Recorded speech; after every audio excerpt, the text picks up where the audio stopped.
The physics laws related to the respiratory system are mainly 4, plus the pressure in between the lungs.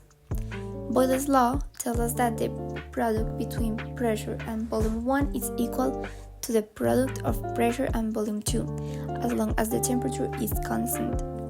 During inhalation, the diaphragm moves down, the lung volume increases, and the air pressure inside the lungs drops below atmospheric pressure, which is 760 millimeters of mercury, so the air can flow in. During exhalation, the diaphragm moves up, the lung volume decreases, pressure increases, and air flows out. Dalton's law states that the total pressure of a gas mixture equals the sum of the partial pressures of each gas.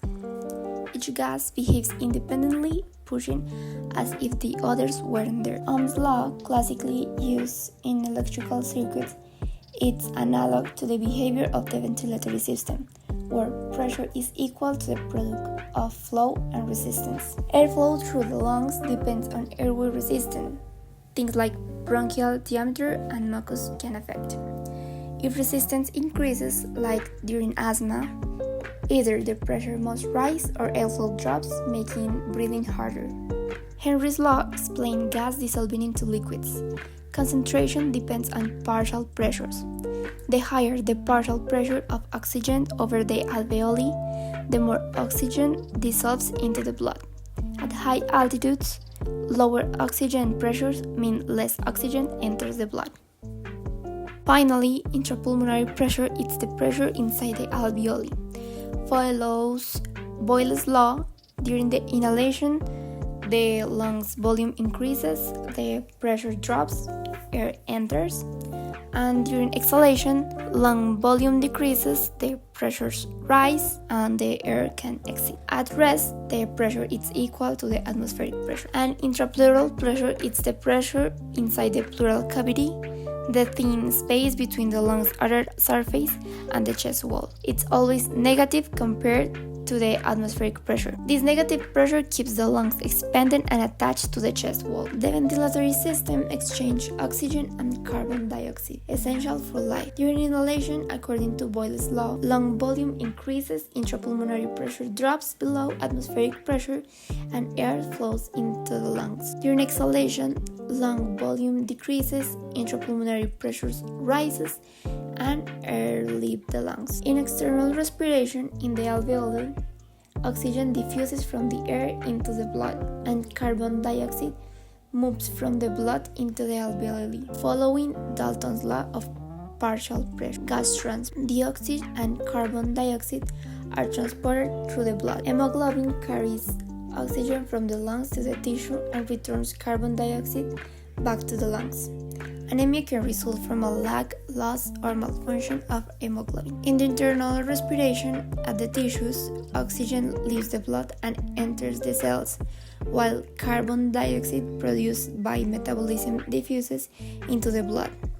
Conditions like diabetes can increase blood viscosity, affecting oxygen delivery. Cellular respirations inside the cells, oxygen is used to break down the glucose and produce ATP, the energy currency of the cells, along with carbon dioxide and water as byproducts. There are 3 types of ventilatory disorder. First one, obstructive disorder. Here, it's hard to exhale because the airways are narrow or blocked. Resistance increase, and according to Ohm's law, as we saw before, for the same pressure, airflow decreases. As an example, we can include asthma. The second one is restrictive disorder. In this condition, the lungs become tight or the chest wall restricts expansion. Resistance might stay normal, but lung compliance drops, meaning the lungs can fill properly. As an example, pulmonary fibrosis or obesity. And finally, mixed disorders.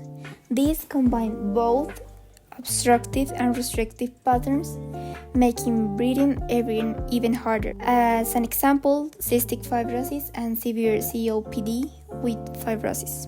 The spirometric curve measures how much air you can exhale and how fast, helping detect lung disorder. On the graph, volume is on the y-axis and time is on the x-axis. At the start, after a full inhalation, at total lung capacity, the person begins to exhale forcefully. There's a sharp, fast rise in the curve showing the strong initial airflow as the air leaves the lungs quickly. Then we measure forced expiratory volume, the volume of air exhaled in the first second. It's key for diagnosis of obstruction.